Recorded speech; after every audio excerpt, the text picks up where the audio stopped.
क्षमा एक ऐसा आभूषण है जो किसी के भी व्यक्तित्व में सबसे अधिक सुशोभित होता है।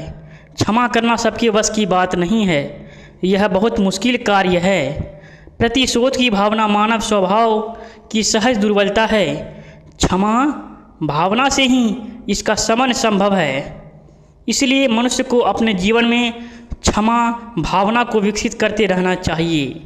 इसका अभ्यास निरंतर करते रहने से जीवन में आने वाली परीक्षा की घड़ियों में हम स्वयं पर नियंत्रण रख सकते हैं।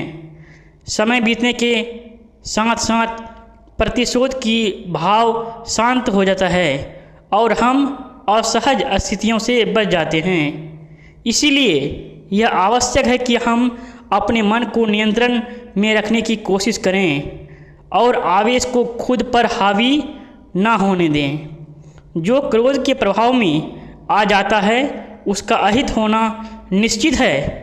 कभी कभी जिसे क्षमा किया जाता है वह ऐसा आभास देने लगता है कि उसने तो अपनी होशियारी से क्षमा प्राप्त कर ली।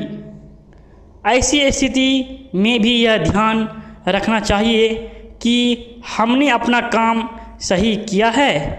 क्षमाशील दिखने और क्षमाशील होने में बहुत फर्क है।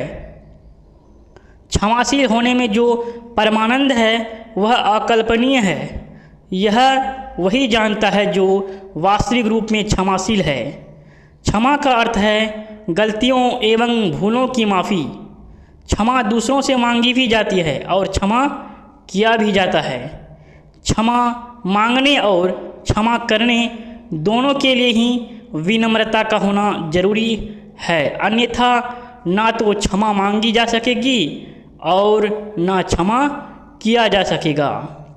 विनम्रता ही है जो हमें आसानी से क्षमा मांगने के लिए तत्पर कर देती है, हमारे अहम को आगे नहीं आने देती है और इसी विनम्रता के कारण हमें दूसरों से क्षमा मिलती है, क्योंकि अहंकार ना किसी के सामने क्षमा के लिए झुकता है और ना ही आसानी से किसी को क्षमा करता है।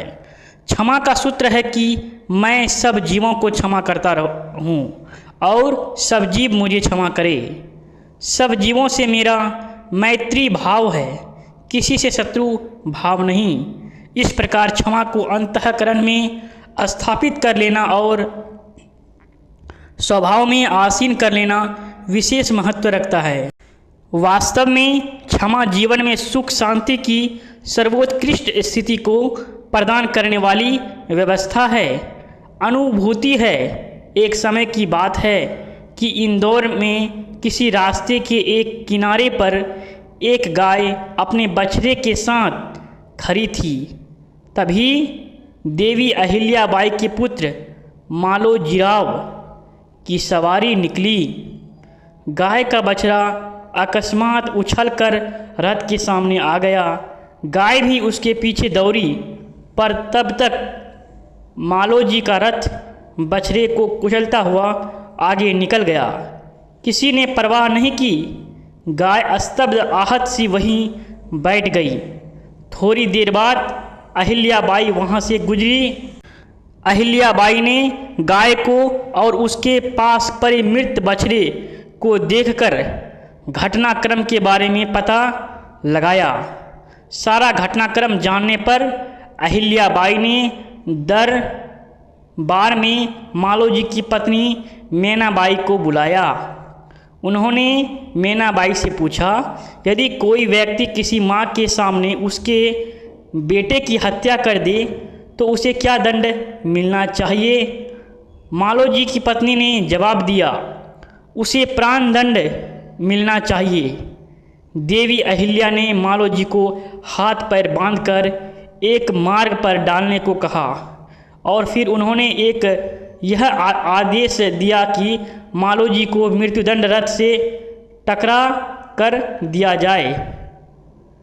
परंतु यह कार्य करने में कोई भी सारथी तैयार न हुआ। देवी अहिल्याबाई न्यायप्रिय थी, अतः वे स्वयं माँ होते हुए भी इस कार्य को करने के लिए रथ पर सवार हो गई। वे रथ को लेकर आगे बढ़ी ही थी कि तभी एक अप्रत्याशित घटना घटी वहीं गाय रथ के सामने आकर खड़ी हो गई और उसे जितनी बार हटाया जाता वह उतनी ही बार अहिल्याबाई के सामने आ जाती। यह दृश्य देखकर मंत्रिपरिषद ने देवी अहिल्या से मालोजी को क्षमा करने की प्रार्थना की, जिसका आधार उस गाय का व्यवहार बना। इस तरह गाय ने स्वयं पीड़ित होते हुए भी मालोजी को क्षमा करके उनके जीवन की रक्षा की। इंदौर में जिस जगह यह घटना घटी थी वह स्थान आज भी आरा बाजार के नाम से जाना जाता है, क्योंकि इस स्थान पर एक गाय ने अर्घ कर दूसरे की रक्षा की थी और यह सिद्ध किया था कि क्षमा की महिमा अपार है। इसी तरह के वीडियो देखने के लिए हमारे चैनल को ज़रूर से ज़रूर सब्सक्राइब करें और लाइक करें। धन्यवाद।